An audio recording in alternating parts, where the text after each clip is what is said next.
Assalamualaikum warahmatullahi wabarakatuh. Baik sahabat petani semua, pada kesempatan kali ini bisa teman-teman lihat saya berada di tengah tanaman cabai yang ini sudah petik sekitar 20 kali dan buahnya sangat lebat. Kemudian batangnya juga sangat besar.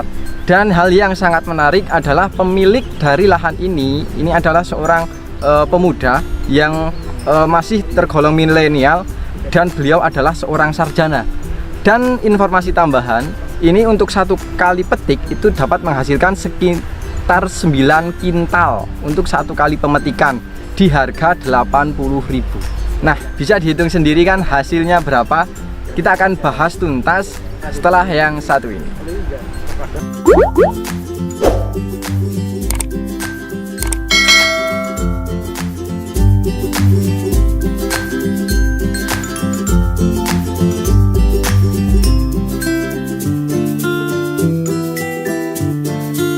Baik sahabat petani semua, kembali lagi bersama saya Zaki di channel Mitra Bertani TV. Seperti yang telah saya jelaskan di awal tadi, kita akan belajar banyak hal mengenai tanaman cabai, khususnya yang sangat menarik gitu ya, bisa menghasilkan sekitar 9 kintal untuk satu kali petik. Nah, sebelum kita masuk pada sesi wawancara, kita akan melihat kondisi lahan terlebih dahulu. Oke ya, bisa teman-teman lihat ini untuk kondisi tanaman. Buahnya ini sangat lebat, tapi daunnya tipikalnya adalah tipikal sempit, kecil. Kemudian buahnya ini sangat padat, keras. Nah, yang sangat menarik juga bisa teman-teman lihat, ini batangnya cukup besar. Cuma petaninya cukup nekat karena dia berani untuk ajir itu dia seling. Jadi satu ini tentunya ada kiat-kiat khusus kenapa beliau berani itu. Kemudian di samping itu bisa teman-teman lihat ya, saya akan melihat seberapa luas dari lahan yang akan kita bahas pada kesempatan kali ini. Bisa teman-teman lihat dari ujung sana atas itu sampai nggak terlihat ujungnya. Kemudian di bawah masih. Untuk luasnya ini adalah sekitar 2 hektar. Nah, bisa dibayangkan kan untuk satu kali petik berapa hasil yang didapatkan. Oke, tanpa berlama-lama tentunya teman-teman sudah tidak sabar lagi untuk ingin tahu siapa sih pemiliknya dan apa sih rahasianya. Untuk itu kita akan langsung masuk ke sesi wawancaranya.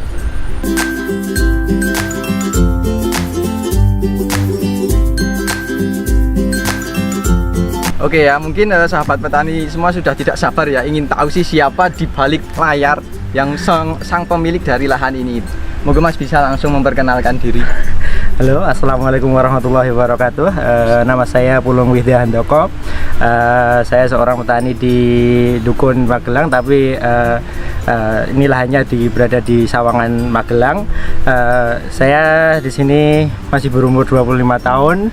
Kemudian salah satu dari ketertarikan saya pada pertanian adalah karena saya ingin menjadi penerus, menjadi generasi milenial, penerus petani di Indonesia. Mantap.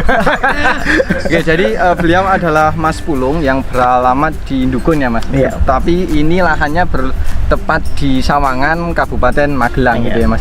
Usianya masih 25 tahun dan beliau bercita-cita sebagai petani milenial penerus generasi sebelumnya. Iya, insyaallah. Kalau boleh tahu, ini kalau tidak salah Mas Pulung juga basicnya adalah seorang lulusan pertanian ya Mas? Ya, benar, saya kemarin lulusan strata 1 S1 pertanian HBT UGM. Ya, HBT UGM. Lulusan tahun berapa Mas? Tahun 2019. Oke Mas, mungkin bisa sapa teman-teman yang alumni seangkatan untuk sahabat ini, mungkin nanti bisa teman-teman ikut absen di kolom komentar yang mengenal Sultan dari tanaman cabai ini. Halo teman-teman dari alumni UGM, khususnya angkatan 2014 HBT UGM. Jangan lupa subscribe dan ramaikan kolom komentar dari video ini. Nanti kita akan ketemu kapan-kapan. Wah, mantap Pak. Untuk nanti itu nanti bisa langsung komunikasi dengan sultannya langsung gitu ya. Oke, lulusan HPT ya Mas? Iya. UGM. Dan Mas Pulung ini memang benar-benar mendalami terkait tanaman cabai atau secara umum Mas? Untuk lebih ketertarikannya lebih ke cabai aja Mas. Cabai ya. Spesifiknya ke cabai. Ya. Beliau adalah petani, bukan seorang pebisnis tapi petani yang dijadikan sebagai bisnis. Jadi beliau mengelola pertanian itu sedemikian rupa ya Mas ya. Jadi kalau untuk tenaga ini beliau sudah bisa banyak pokoknya ini. Kemudian kalau untuk ini petikan keberapa Mas kalau boleh tahu? 20 kali ya. 20 kali. Ya, kemudian kalau untuk kemarin dapat berapa ini Mas? Kalau yang kemarin lagi kalau Raffi kan sering nggak fluktuatif ya. Ini kemarin turun ya, alhamdulillah masih 5 kintalan, 5 kintal. Sebelumnya udah hampir 1 ton. Nah, segitu. Nah, mungkin besok naik lagi, kurang tahu lah nanti. Kersane Gusti nanti kalau kasihnya gimana. Oke ya, jadi kalau saya tadi menyatakan petikan yang sebelumnya itu malah hampir 1 ton ya Mas, 1 ton, dan kemarin turun di angka 5 kintal dan ini akan kemungkinan akan naik lagi ya, karena memang kalau cabai itu tidak bisa standar itu. Kemudian kalau untuk harga ini dapat berapa Mas? Kalau kemarin masih kemarin 80-an Mas. 80 ya, 80 ya, bisa dihitung sendiri lah ininya. Oke, tadi kita sudah berbicara banyak hal mengenai omset. Nah, sekarang kita akan beralih pada sesi budidaya. Kalau boleh tahu Mas, ini varietasnya apa Mas? Ori 212 dari Auraseed. Ori 212. Ya. Oke. Kalau untuk jarak tanamnya ini berapa Mas? Ini 43-45. 43 ke sini ke dalam 43, ya. Kemudian ke dalam 45. Iya. Oke. Iya. 43 ke sampai 45. Kalau untuk dasaran sendiri pakai apa ini Mas? Ini untuk dasaran untuk campuran pertama kemarin cuma pakai intil, kotoran kambing, Oh iya, kotoran kambing. Itu sama Dolomit. Ya, Cuma 2 itu. Cuma 2 itu. Enggak pakai kimia Mas? Enggak. Nanti kimia untuk susulan saja. Nah, perlu dicontoh ini. Pupuk organik ya Mas. Awalnya mengurangi penggunaan pupuk kimia. Iya. Oke Mas, kalau untuk kocornya sendiri kan karena pemupukan tadi lewat sistem kocor ya Mas? Iya. Kocor itu pakai apa Mas? Untuk umur awal-awal itu langsung pakai NPK sama plus humid acid Mas. Oh, jadi NPK sama humid acid. Iya. Itu kalau intensitasnya gimana Mas? Nanti dilihat dari perkembangannya Mas, sehingga kita nggak terpacu untuk berapa hari sekali tapi dilihat dari kebutuhan tanaman gimana tuh, pupusnya gimana, kemudian buah gimana. Jadi dianalisa terlebih dahulu. Kita lihat setiap sore atau pagi kan lihat enak tuh Mas. Ya perkembangannya gimana. Kalau udah belum perlu ditambah ya nggak usah ditambah. Oke. Kalau itu untuk dari bawah Mas, kalau untuk spray pada fase vegetatif ini menggunakan apa Mas? Untuk spray vegetatif saya pakai untuk pupuknya Mas ya. Iya. Saya pakai modern fall. Lihat bener. Untuk mungkin kalau ada gejala-gejala dikit pakai Vitaron juga. Ada gejala keriting ataupun ada gejala kuningnya kok lumayan banyak, mungkin pakai Vitaron juga mikronya gitu. Oke. Kalau berarti itu untuk nutrisi beliau menggunakan modern fall ya. Yang intinya yang beliau ingin ambil itu fosfatnya ya. Fosfatnya di situ. Berarti kalau untuk penggunaan nitrogen malah jarang sekali. Jadi harus dihindari kalau musim hujan harus. Nah, ini trik dari Mas Pulung yang beliau sudah menggeluti di dunia pertanian dan basicnya adalah dunia pertanian. Kalau berbudidaya di musim hujan itu harapannya penggunaan nitrogen itu seminimal mungkin ya Mas. Kalau menggunakan nutrisi biar lebih condong ke fosfat ya, untuk vegetatif ke fosfat. Oke Mas, ini lahan bekas, tapi kalau yang tadi saya lihat setelah keliling-keliling ya, ini kok batangnya itu kok besar itu apa Mas kalau menurut Mas? Tentunya di kayak gini kan paling berpengaruh untuk pertumbuhan batang, kemudian ketebalan buah, kemudian ketebalan daun kan ke penggunaan fosfat, boron sama kalium. Oh, jadi 3 unsur itu ya, fosfat, kalium sama boron. Iya, tentu. Kalau kalium itu mulai masuk kapan Mas? Mulai ada bakal buah pertama. Bakal buah pertama. Masuk fase generatif langsung menggunakan kalium. Kalau mulai berarti masuk fase generatif atau pembungaan ya Mas. Bocah pang pembungaan itu beliau langsung menggunakan kalium ya. Kalium boron ya Mas. Kalium boron. Kalau boleh tahu itu apa Mas? Saya pakai ini Mas. Ini ada masih fotonya di sini pakai produk dari MMT Kalinet.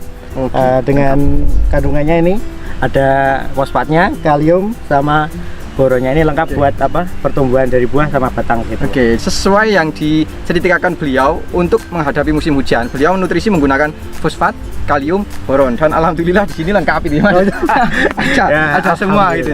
Kalau untuk dosisnya sendiri berapa ini Mas? Untuk Ya sama tadi dengan morsennya sama ada 2 mili per liter. 2 mili per Berarti satu tank itu ya 30 mili ya. Sekitar 30 mili ya. Oke Mas, kalau di samping buah apa ada manfaatnya selain itu Mas, selain di bobot tadi?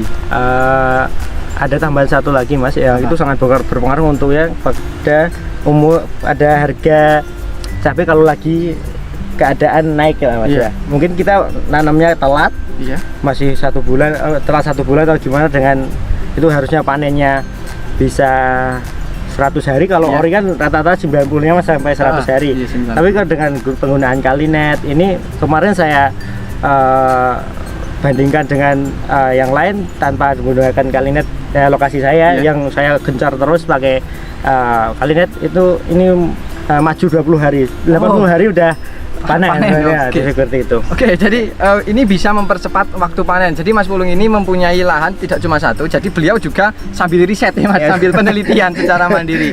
Yang di lahan yang satunya yang tidak menggunakan ini panennya itu sama dengan yang lain, kisaran 95 sampai 100 hari. Tapi kalau di sini ini 80 hari udah panen.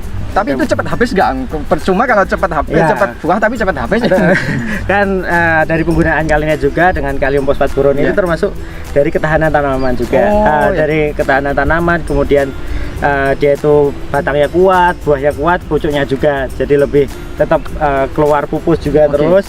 Itu keawetannya lebih panjang. Ini nyatanya 20 kali udah seperti ini. Ini hasil konkretnya ya Mas, ini 20 kali petik tapi daunnya masih cukup lebat, kemudian mulai bersemi kembali gitu ya Mas. Ya, insya Allah. Nanti insya Allah masih berlanjut lah. Insya Allah. Harapannya seperti itu ya. Satu lagi Mas, sebelum kita tutup ya, hujan, lebat, rimbun, patek. Biasanya kan di akhirnya itu ya susah. Patek. Tapi kalau saya lihat ini cukup aman Mas dari patek. Ya ada tapi cuma 1-2 lah. Ini untuk mengatasi fungi ini pakai apa Mas? Untuk funginya pertama pasti fungisida dulu ya Mas ya. Pertama pakai bahan aktif azoxystrobin sama plus difluconazole, kemudian ditambah dengan mancozeb. Terus jangan lupa pakai pelindungnya juga Mas. Pelindungnya pakai cover. Saya pakai cover BP. Ditambah lagi sama penggunaan kalsium untuk penguat dari daya tahan tanaman sendiri. Kalau kalsium itu lewat mana? Spray juga. Jadi beliau sangat lengkap ya, menggunakan dari sistemik, kemudian kontak, ditambah plant proteksi ya. Kalau cover itu lebih ke arah pelindungan. Kalau yang Mas Pulung rasakan itu penggunaan cover, kenapa sih harus pakai itu? Sudah pakai kontak terus sistemik kok masih ditambah itu?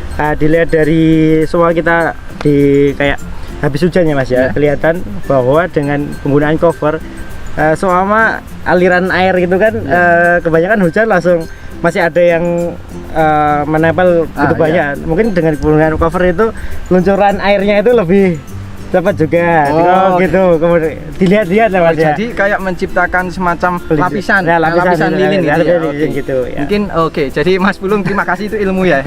Jadi untuk penggunaan cover itu seperti yang pernah saya sampaikan, dia sifatnya adalah plant proteksi, di samping untuk menetralkan keasaman air hujan, tapi dia juga mengandung silika. Silika ini yang berpotensi untuk menciptakan seperti pelindung, seperti lapisan gitu ya Mas. Jadi aliran air itu bisa cepat jatuh gitu, jadi tidak terlalu menempel. Apalagi kalau hujannya malam Mas ya. Tan saya gitu. Perawatan sudah, terus tadi bilang ininya juga cukup tebal, kemudian patek juga relatif aman. Kalau boleh tahu Mas, ini pasti pada menunggu-nunggu. Kalau perolehannya ini berapa Mas? Kemarin untuk petikan yang kemarin hampir ada yang 1 ton, hampir 1 ton. Tapi untuk petikan yang kemarin itu turun ke 5 kintal. Nggak bisa diprediksi kalau cabai rawit kayak gini kan Mas, nanti bisa naik turun tergantung dari kemarin itu gimana tuh, dia keadaan udah matang apa belum. Kemarin mungkin kena trip juga, bisa ketunda juga gitu. Jadi sangat fluktuatif gitu ya Mas, bisa mencapai hampir 1 ton, tapi kemarin juga bisa turun ke angka 5 kintal, tapi bisa naik lagi. Jadi pergerakannya itu fluktuatif, tidak bisa standar. Kalau boleh tahu Mas, ini untuk harga Mas kemarin dapat berapa ini? 84 ya Mas ya. 84 ya, saya nggak mau menghitung Mas, nanti takut saya minta itu. Nanti teman-teman bisa menghitung sendiri berapa hasil dari berbudidaya tanaman cabai ini. Ya. Oke, untuk hasilnya fluktuatif ya Mas. Ya. Kalau boleh tahu intensitas pemetikan ini berapa hari sekali Mas? 3 hari sekali. 3 hari sekali, 3 hari sekali dapatnya katakanlah 9 kintal dikali 80.000, wah ketemunya banyak pokoknya ini. Oke Mas Pulung, terima kasih banyak sekali ya. Kita telah belajar banyak hal dari Mas Pulung, mulai dari pokoknya semua sudah kita bahas. Ya. Mungkin sebelum kita tutup ada pesan dan kesan untuk sahabat petani semua Mas Pulung. Iya, tentunya untuk teman-teman segenerasi saya mungkin yang menjadi petani, yang mau jadi petani, udah jadi petani dan baru berkeinginan dulu, mungkin untuk saya pesannya, jadi petani itu emang berat, tapi di sisi lain petani itu yang menyediakan pangan bagi kita semua. Nah itu, jadi gimana lagi kalau kita nggak generasi yang lebih muda, nanti masa kita kebutuhannya impor, cabai impor di sini. Waduh, masa apa? Cukup beras aja yang impor, cabai janganlah kayak itu. Kalau mahal ya udah jangan impor, tetap mahal aja gitu. Seperti itu. Nah, terus yang lain ya Mas Yaki ya, tentunya dari budaya ini jangan mengharap dari hasilnya dulu. Mungkin kita pelajari dulu dari awal gimana toh, jangan pernah malu untuk bertanya. Ya tentunya mungkin dengan semua kita udah pernah tahu, tanaman kita udah pernah bagus banget. Kemudian jangan pernah sombong lah kayak gitu. Kita lebih apa ya, kalau ada ilmu kita bagikan.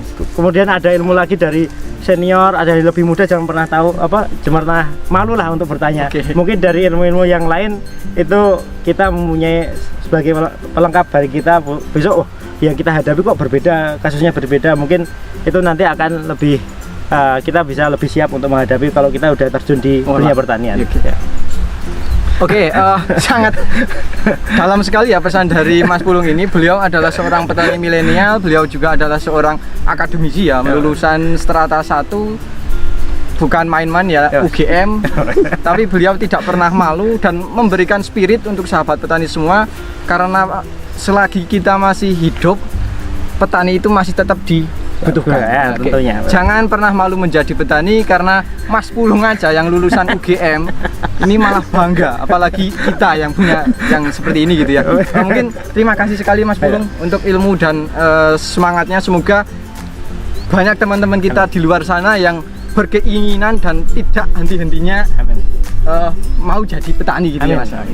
Oke, terima kasih untuk sahabat petani semua dan terima kasih Mas Pulung untuk waktunya. Mungkin itu dulu yang bisa saya sampaikan pada kesempatan kali ini, dan semoga video ini bisa bermanfaat ya Mas. Amin. Dan jangan lupa klik like, komen, dan subscribe untuk tidak ketinggalan info-info terbaru dari kami. Dan terima kasih dari saya, dari Mas Pulung. Salam mitra bertani Indonesia. Wassalamualaikum warahmatullahi wabarakatuh.